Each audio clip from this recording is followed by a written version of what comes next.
வணக்கம். அமெரிக்க அதிபராக தேர்ந்தெடுக்கப்பட்டுள்ள டொனால்ட் ட்ரம்ப் ஒவ்வொரு நாளும் ஆச்சரியப்படுத்தும் விதத்திலான அறிவிப்புகளை வெளிப்படுத்தி வருகிறார். இந்திய வம்சாவளியினரையும் இந்திய கலாச்சாரம் மற்றும் இந்தியர்கள் மீது பற்று கொண்டவர்களையும் அவரது நிர்வாகத்தின் உயரிய பதவிகளுக்கு நியமித்து ஒவ்வொரு நாளும் வியப்பை ஏற்படுத்துகிறார் டொனால்ட் ட்ரம்ப். FBI எனப்படும் அமெரிக்காவின் மிக முக்கியமான இன்டெலிஜென்ஸ் ஏஜென்சியின் தலைமை பதவிக்கு இந்திய வம்சாவளியைச் சேர்ந்த ஒருவர் நியமிக்கப்பட்டுள்ளார் என்பது இப்போது மிகவும் சுவாரஸ்யமான விஷயமாக பார்க்கப்படுகிறது. அமெரிக்கா மட்டுமல்ல, உலகமெங்கும் உள்ள குற்றவாளிகள் மிகவும் பயப்படக்கூடிய ஒரு அமைப்பாகும் FBI. அத்தகைய FBIயின் டைரக்டர் பதவிக்கு இந்திய வம்சாவளியைச் சேர்ந்த காஷ் பட்டேல் நியமிக்கப்பட்டுள்ளார். அமெரிக்க அதிபர் டொனால்ட் ட்ரம்ப் இந்தியர்களை மிக அதிக அளவில் நம்புகிறார் என்பதையே இவையெல்லாம் சுட்டிக்காட்டுகின்றன. திறமையான வழக்கறிஞர், விமர்சகர் மற்றும் அமெரிக்கா ஃபர்ஸ்ட் போராளி ஆவார் பட்டேல்.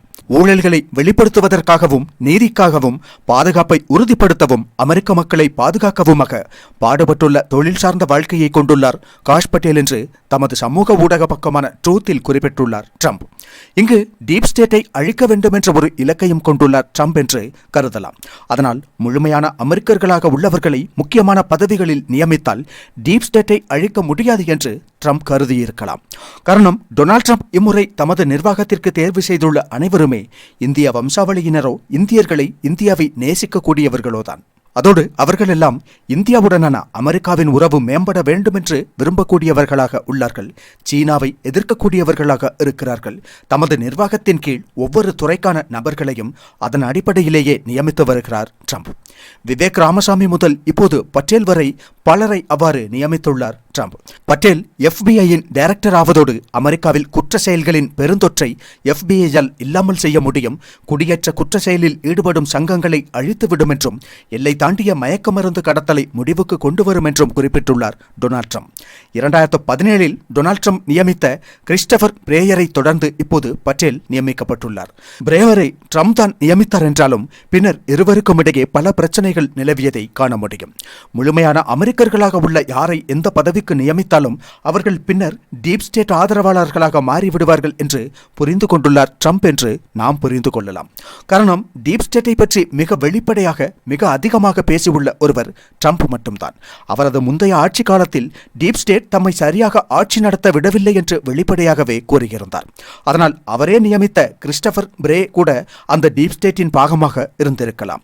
அதனால் தான் அத்தகைய மிக முக்கியமான பதவிகளில் இந்தியர்களை தேடி தேடி நியமித்து வருகிறார் ட்ரம்ப். FBI டைரக்டர் என்பது அமெரிக்காவை பொறுத்தவரை மிகவும் முக்கியத்துவம் வாய்ந்த ஒரு பதவியாகும். நாடு தொடர்பான முக்கியத்துவம் வாய்ந்த ஏராளமான ரகசியங்களை கையாளும் ஒரு பதவியாகும். அந்த பதவிக்கு ஒரு இந்தியரை நியமித்துள்ளார் எனும்போது அது சாதாரண விஷயம் அல்ல என்பதை புரிந்து கொள்ள வேண்டும். கிழக்கு ஆப்பிரிக்காவில் இருந்து குடியேறிய குஜராத்தி தாய் தந்தையரின் மகனாக நியூயார்க்கின் கியூன்ஸில் பிறந்தவராவார் காஷ் பட்டேல். FBIயில் மாற்றங்களை கொண்டு வர வேண்டும் என்று வெளிப்படையாக பேசியுள்ள காஷ் பட்டேலுக்கு 44 வயதாகிறது. டிபார்ட்மெண்ட் ஆஃப் கவர்மெண்ட் எஃபிஷியன்சியின் தலைமை பதவியில் விவேக் ராமசாமியை நியமித்திருந்தார் ட்ரம்ப். இலோன் மஸ்கிற்கு நிகராக ஒரு பதவியை விவேக் ராமசாமிக்கு வழங்கியுள்ளார் ட்ரம்ப். இவர்கள் மட்டுமல்லாது இதுவரை ட்ரம்ப் நியமித்துள்ள அனைவருமே இந்திய ஆதரவாளர்களாக உள்ளார்கள். அமெரிக்காவின் அனைத்து உளவு அமைப்புகளின் தலைமை பதவியாகும் டைரக்டர் ஆஃப் நேஷனல் இன்டெலிஜென்ஸ் பதவி. அந்த பதவிக்கு துளசி கபாட் நியமிக்கப்பட்டுள்ளார். துளசி கபாட் இந்தியாவைச் சேர்ந்தவரோ இந்திய வம்சாவளியோ அல்ல என்றாலும் இந்திய கலாச்சாரத்தை பின்பற்றக்கூடியவரும் இந்து மதத்தை போற்றக்கூடியவரும் ஆவார். அதோடு இந்தியாவிற்கு ஆதரவான நிலைப்பாட்டை கொண்டுள்ளவராவார் துளசி கபாட். துணை அதிபராக நியமிக்கப்பட்டுள்ள JD Vance அடுத்த அதிபராகவும் வாய்ப்புள்ள ஒருவராவார். அமெரிக்க அரசியலில் மிக முக்கியமான ஒருவரான JD Vance இந்திய வம்சாவளியைச் சேர்ந்த ஒருவரைத்தான் திருமணம் செய்துள்ளார். இந்தியாவிற்கு சாதகமான பல பதவி நியமனங்களை டொனால்ட் ட்ரம்ப் எடுத்து வருவதை காண முடிகிறது. ட்ரம்பின் இந்தியாவுடனான அணுகுமுறை எத்தகையதாக இருக்கும் என்பதை உணர்த்துவதாகவே இவற்றை காணலாம். ஒரு இந்திய விரோத நிலைப்பாடுடைய அதிபராக ட்ரம்ப் இருக்க மாட்டார் என்பதையும், இந்தியா அமெரிக்கா உறவு மிகவும் மேம்பட வாய்ப்புள்ளது என்பதையும் நாம் இதன் மூலம் புரிந்து கொள்ளலாம்.